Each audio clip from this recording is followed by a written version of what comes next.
look what I have here. I don't know if this is the Roman or the German chamomile, but I planted both last year and they just self-seeded.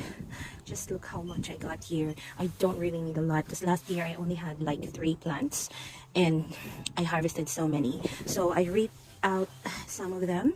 I'm gonna try to give this away to the community and see if anyone wants it. If not, I'm just gonna throw it in the bin because I have a lot.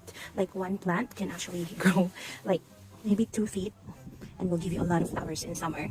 So I usually pick them and then dry, and I can use it all year round. You can also pick it fresh and then make some chamomile tea.